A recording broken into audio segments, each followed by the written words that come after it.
Саламатсыңарбы менин акылдуу окуучуларым? Кандайсыңар, жакшысыңарбы? Азыр биз мекен таануу сабагын баштайбыз. Мугалимиңер Сапаралиева Нурзат Эсеналиевна. Саламды баштаардан мурун мен жагымдуу маана түзгүм келип жатат. Салам менен баштасак биз сабакты. Саламсыз өтпөйт эч бир сабак. Жылмаюу менен айтамын, саламатсыңарбы балдарым? Кана балдар, жагымдуу маана түзүп алалычы. Колдорубуз 5 бармак, максатыбыз 5 алмак. Биз экини албайбыз, сабактан эч качпайбыз. Азаматсыңар? Эми балдар, бүгүнкү мекен таануу сабагынан бүгүнкү өтүлө турган темабыз жаныбарлар адамга эмне берет.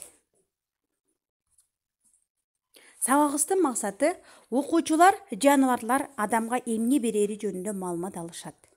Алган жаңы маалыматтарды, тапшырмаларды аткарууда пайдаланып, өз алдынча ой жүгүртүүлөрүн өнүктүрүп, турмушта туура пайдаланууга үйрөнөсүңөр.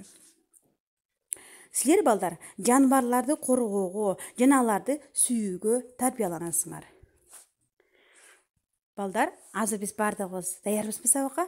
Анда эмесе китебибиздин бетин ачып, жаныбарлар адамга эмне берет деген теманы ачабыз. Балдар, сүрөттө биз эмнени көрүп турабыз? Азаматсыңар. Үй жаныбарларын көрүп турабыз, балдар? Балдар, жаныбарлар экиге бөлүнөт, жапайы жаныбарлар жана үй жаныбарлар болуп. Балдар, биз билебиз, жапайы жаныбарлар алар тоо таштарда, токойлордо, адамдар өзү бакпайт аларды, ошо тоо таш токойлордо өздөрүн багып, жапайы болуп жүргөн жаныбарларды биз жапайы жаныбарлар дейбиз. Ал эми үй жаныбарлары булар адамдар ошону бапестеп багып, жем чөп берип, суугарып, жайлоого барып, жайында багып келип, кышында сарайга жылуулап багып, дайыма ошо үй жаныбарларын багып келишет, адамдар. Демек, адамдардын жардам менен багылган жаныбарларды буларды үй жаныбарлар дейбиз. Биз билебиз, балдар, үй жаныбарларына уй, ат, кой, эчки, топоз, дагы үй канаттуулары да бар, тооктор бар, өрдөктөр, индуктар, ошолордун баардыгын адамдар багышат. Эми балдар, адамдар жаныбарларды багабыз, Ал эми үй жаныбарлар бизге эмне берет деген суроо туулат. Биз ушу жаныбарларды багып атабыз, алардын пайдасы барбы бизге? Азаматсыңар, пайдасы бар.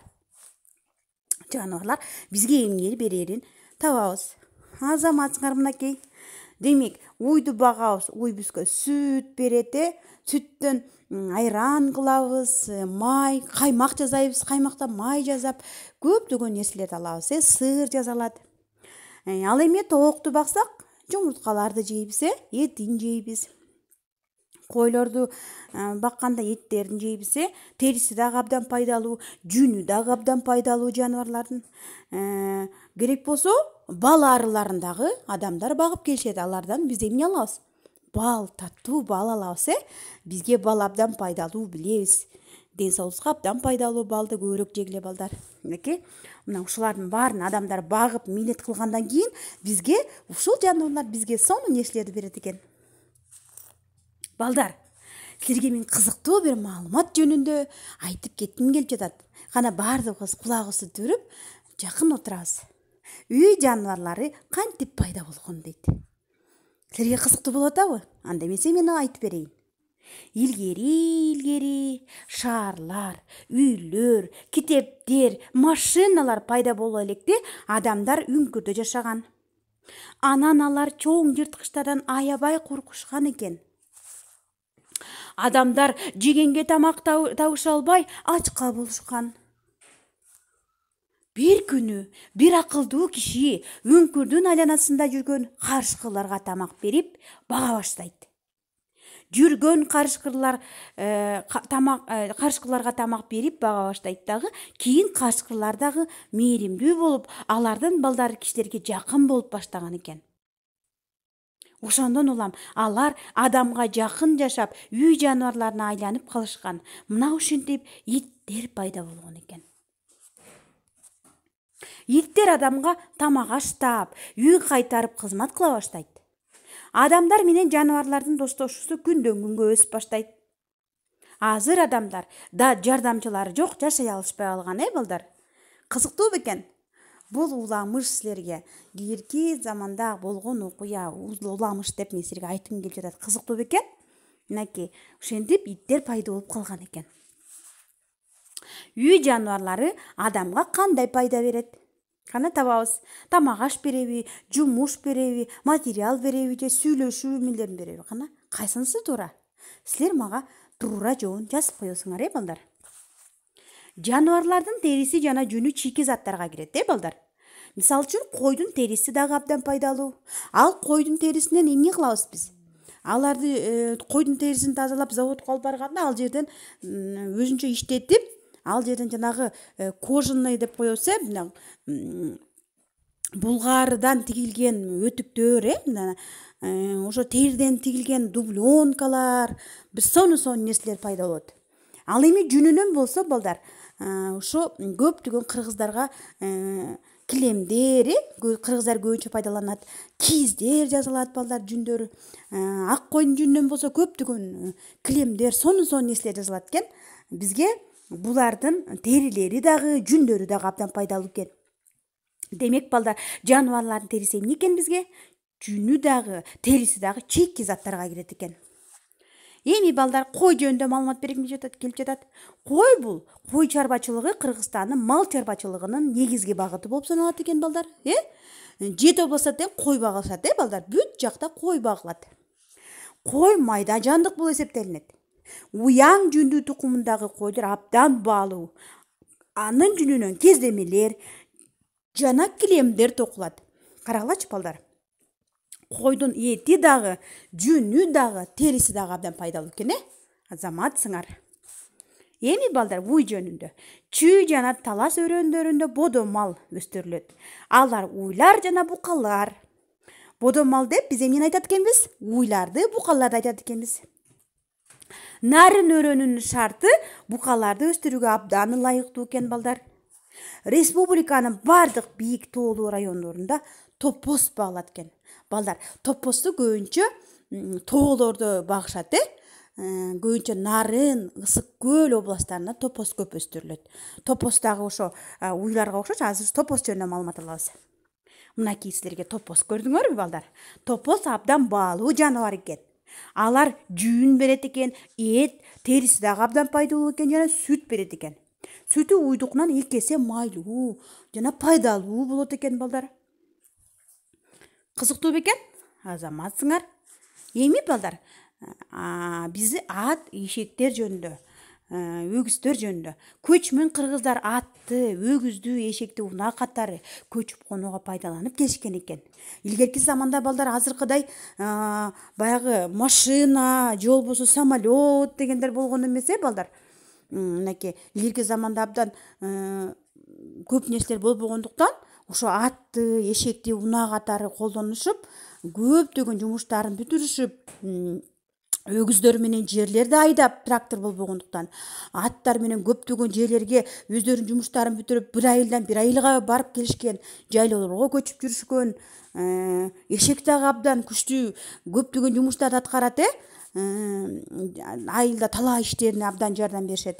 Демек, азыр дагы ошол атты дагы, өгүздү, эшекти дагы багып келишет. Бирок мындай айылдан айылга ат минбей калдык, бирок ошондо дагы айылдагы талаа иштерин, же болбосо башка иштерди бүтүргөнгө аттардын, эшектердин пайдалары абдан зор экен. Эми, балдар, канаттууларды, коён жана балык өстүрүүчүлүк булар дагы мал чарбачылыгына кирет экен, балдар. Мынакей, булар дагы мал чарбачылыгына кирет экен. Балыкты көбүнчө азыр, балдар, билесиңер, балык өстүрүү өнүгүп жатат, сонун бүттүк регион, бүттүк областтарда балык өстүрүлүп жатат. Балыктын эти сатылат, ар кандай ишкерлер балык багышып жатышат, Мынакей, балыктын эти дагы абдан пайдалуу экен. Коён өстүрүлөт экен, бул дагы мал чарбачылыкка кирет экен. Анан тооктун түрлөрү. тоокторду өстүрүшөт экен. Кызыктуу бекен балдар.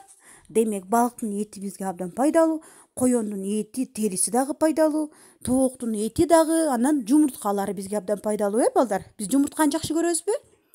Балдар, мен дагы жумуртканы жакшы көрөм балдар. Азаматсыңар. Адамдар курт кумурскалардын айрым пайдалуу жактарын колдонуп келишкен. Азыр да колдонушат. Мисалы үчүн, тыт жибек көпөлөгүнүн курту жибек жибин берет экен. Көрдүңөрбү? Момундай көпөлөктөн кандайдыр бир курт пайда болот дагы, ошол жибек жибин берет. Андан шай кезде эме токулат. Жибек көпөлөгүнүн курту фергана өрөөнүндө багылат экен. Кызыктуу бекен? Азаматсыңар. Ал эми бал арыларын балчылар багат, балдар. Балчылар балды багышат. Алар бардык жерде өстүрүлөт. Биздин 7 областта дең бал челектери болгон балчыларыбыз бар, Арылар бал берет экен, мом берет экен, прополис жана ары уусун берет экен. Андан да балуу дарылар жасалат экен. Абдан пайдалуу бекен? Мынакей бал дагы бал арылар дагы бизге абдан пайдалуу экен. Азаматсыңар. Эми балдар, мына жерде силерге тапшырма бергим келип жатат. Жаныбарлардын кимиси ашыкча дейт. Карасаңар балдар. Эмне үчүн ашыкча деп ойлойсуңар? Таап бересиңер. Үй жаныбарлары, анан үй канаттуулар, карагыла. Эми балдар, мен силерге айтканмын, мына жерде биздин тери, жүүндөр пайдалуу деп, мынакей жанагы терилеринен мындай кожаный курткалар, мындай булгардан жасалган, кожа деген бул булгары деп которулат балдар. Булгардан жасалган булгары курткалары, булгары ремендери, булгары сумкалар бар, кожаный деп коебуз. Ал эми койдун жүнүнөн жиптерди ийришип, чоң апаларыбыз мындай жылуу носкилер токуса болот экен, жылуу кийимдер токуса болот экен. Мындай шай жиптер, жанагы курт кумурскаларын айттым го мен, жанагы кайсын айттым эле мен силерге? Мынакей жибек көпөлөгүнө момундай жиптерди жасашат экен. Көрдүңөрбү? Жибек көпөлөгүнүн эмесинен. Кызыктуу бекен? Момундай канаттуулардын жүндөрүнөн болсо жаздыктардын эмелерине салынат, көбүнчө. Мынакей кызыктуу бекен? Азаматсыңар. Эми балдар, бышыктоо үчүн суроолорду берейин силерге. Биринчи, өсүмдүк өстүрүүчүлүк менен мал чарбачылыгынын өз ара кандайча байланышы бар экен? Экинчи, Кыргызстанда балыкчы өнүктүрүүчүлүк эмнеге көмөк берет? Кыргызстанда балчылыкты өнүктүрүүчүлүк эмнеге көмөк берет дейт. Үчүнчү, үй жаныбарлары менен байланышкан кандай кесиптерди билесиңер? Биздин үй жаныбарларына байланышкан башка кесиптер барбы? Ошолорго, ушул суроолорго мага эмне кыласыңар? Жоопторду жазасыңар, балдар. Анда эмесе балдар, силерге мен сабагым жакты деп ойлойм. Баарыңарга түшүнүктүү болдубу? Эми балдар, силер менин баардык тапшырмаларымды так аткарасыңар деп ойлойм. Силер азаматсыңар. Эми балдар, тапшырма силерди кызыктырган үй жаныбарлар жөнүндө кошумча маалыматтарды дагы топтоп жазасыңар. Анан ошо үй жаныбарлары, анан үй канаттуулары боюнча кооз китепче жазагыла, макулбу? Үйдө эле бекер мындай бош убактыңар көбүрөөк болуп атпайбы? Анан кооз китепче жазагыла, үй канаттууларды өзүнчө, анан үй жаныбарларды өзүнчө кооз кылып биз баягы портфолиого салабыз, Түшүнүктүү болдубу?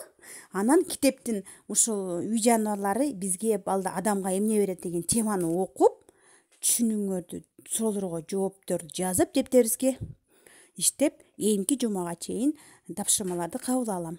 Анда эмесе сабагым бүттү менин. Сак саламатта калгыла.